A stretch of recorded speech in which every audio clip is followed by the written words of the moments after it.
Hello everyone, আসসালামু আলাইকুম। কেমন আছেন সবাই? আশা করছি সবাই আল্লাহর রহমতে ভালো আছেন। ব্যস্ত দিনের নতুন আরেকটি ব্লগ নিয়ে হাজির হয়ে গেলাম। আই হোপ ব্লগটি আপনাদের কাছে ভালো লাগবে। তো আজকের ব্লগটি আমি বরাবরের মতোই সকাল থেকে স্টার্ট করেছি।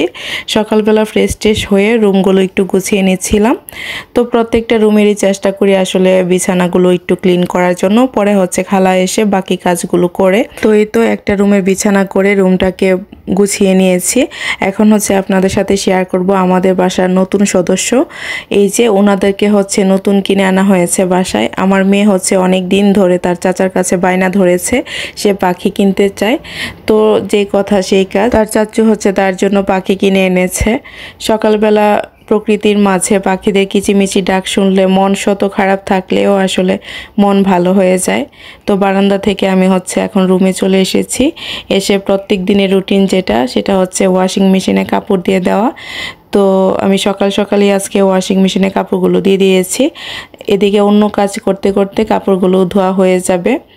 তো এখন এই লিকুইডটা দিয়ে দিচ্ছি। আমি প্রত্যেকদিন চেষ্টা করি ঘুম থেকে উঠে বিছানাগুলো করে দেন ওয়াশিং মেশিনে কাপড়গুলো দিয়ে দেওয়ার জন্য। তো যাই হোক, এই তো আমার ওয়াশিং মেশিনে কাপড় দেওয়া শেষ। এখন চলে যাব দুপুরে রান্না বান্নায়।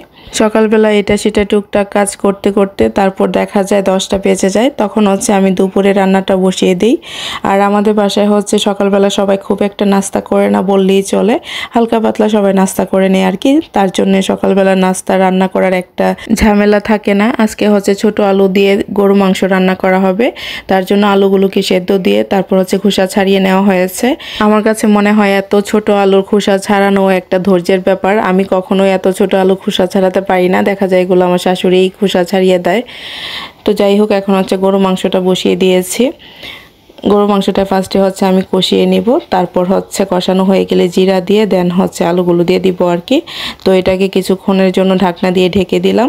গরু মাংসটাকে আমি 20 মিনিটের মতো ভালো করে কষিয়ে নিয়েছি। যখন দেখেছি নিচ থেকে লেগে যাচ্ছে তখন আমি এটার মধ্যে জিরা গুঁড়া দিয়ে দিব। গরু মাংস একটু ভালো করে কষিয়ে রান্না করলে খেতে ভালো লাগে আর কি। তো যাই হোক, গরু মাংসটা কষানো হয়ে যাওয়ার পর আমি এখন ছোট আলুগুলো দিয়ে দিলাম। ছোট আলু দিয়ে 5 মিনিটের মতো কষিয়ে দেন এটার মধ্যে ঝোল দিয়ে দিব। তো এই তো আলুগুলোকে ভালো করে মাংসের সাথে মিশিয়ে নিয়েছি। এখন ঢাকনা দিয়ে 5 মিনিটের জন্য রেখে দিব। আমি এখানে আপনাদেরকে কোনো রান্না শেখাচ্ছি না, জাস্ট আমি কিভাবে রান্না বান্না করি ওইগুলোই আসলে আমি শেয়ার করি। আমি জানি আপনারা আমার থেকে হাজার গুণ ভালো রান্না করতে জানেন। তো এখানে আসলে শেখানোর কিছুই না, আমি নিজেই আসলে ভালো রান্না করতে পারি না এখনও। তো টুকটাক চেষ্টা করতেছি আর কি রান্না করার। তো যাই হোক, মাংসটা সব কিছু যখন ভালো করে কষানো হয়ে গিয়েছে তখন এটার মধ্যে আমি ঝোল দিয়ে দিয়েছি। আর গরু মাংস আসলে একটু পাতলা ঝোল দিয়ে রান্না করলে ভালো লাগে। তো এখন সবেমাত্র জন্মগ্রহণ করা চিংড়ি মাছ ভেজে নিব। এই কথা কেন বলছি নিশ্চয়ই আপনারা বুঝেই গিয়েছেন, কারণ এই চিংড়ি মাছগুলো এত ছোট। তো তার জন্য ভাবলাম এগুলাকে আজকে একটু পেঁয়াজ কাঁচামরিচ দিয়ে সব মশলা দিয়ে ভালো করে ভেজে নিব। আরেকদিন এগুলাকে পাটায় বেটে ডাল দিয়ে বড়া বানিয়েছিলাম, তো এটাও খেতে ভালোই লেগেছে। তো যাই হোক, সব মশলা দেওয়া হয়ে গেলে এখন আমি আলতো করে মাখিয়ে নিয়েছিলাম। আর অলরেডি ফ্রাই প্যানে আমি তেল বসিয়ে রেখেছি। তেলটা গরম হয়ে যাওয়ার পর এখন এটাকে ফ্রাইং প্যানে দিয়ে দিব। তো তেলটা আমার গরম হয়ে গিয়েছে। এখন মাছগুলোকে দিয়ে দিয়েছি। মাছ দেওয়া হয়ে গেলে আমি আর বেশি নাড়া দিব না, কারণ এটা পরে একদম ভর্তা হয়ে যাবে। এমনিতেই অনেক ছোট মাছ। পরে এটার মধ্যে আমি ধনিয়া পাতাও দিয়ে দিয়েছিলাম। তো যাই হোক, ওই দিক দিয়ে গরু মাংসটা হয়ে যাওয়ার পর আমি এখন একটু ডিম ভুনা করে নিব। ডিম ভুনাটা করার জন্য আমি অলরেডি কড়াইয়ের মধ্যে মশলা কষিয়ে নিয়েছি। এখন ডিমগুলোকে দিয়ে দিব। ডিমটাকেও ভেজে রেখে দিয়েছিলাম। আসলে ডিম ভুনা করার একদমই ইচ্ছা ছিল না, এটা একদম রান্নার লাস্ট মুহূর্তে করেছি। তো এটা করার কারণটা হঠাৎই শুনলাম যে আমার দেবরের ফ্রেন্ড আসতেছে বাসায়, তো ভাবলাম ডিম ভুনাটাও করে ফেলি। তো যাই হোক, দুপুরে রান্না বান্না তো চলছে। আর এইসব কিছুই আসলে ছিল আমাদের আজকের দুপুরে রান্না বান্নায়।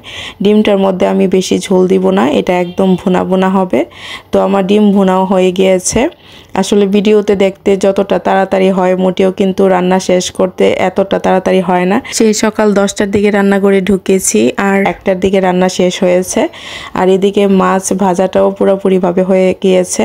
দুপুরে রান্না বান্না শেষ করে একটু আম মাখিয়ে নিয়েছিলাম, আর সেটারই একটু ফটো সেশন চলছে। আম মাখাটা অনেক বেশি মজা হয়েছিল। তো যাই হোক, মজাদারি আম মাখা দিয়েই শেষ করতে হচ্ছে আমার আজকের ব্লগটি। আশা করছি ব্লগটি আপনাদের কাছে ভালো লেগেছে। তো আজকের মতো এই পর্যন্তই। আল্লাহ হাফেজ।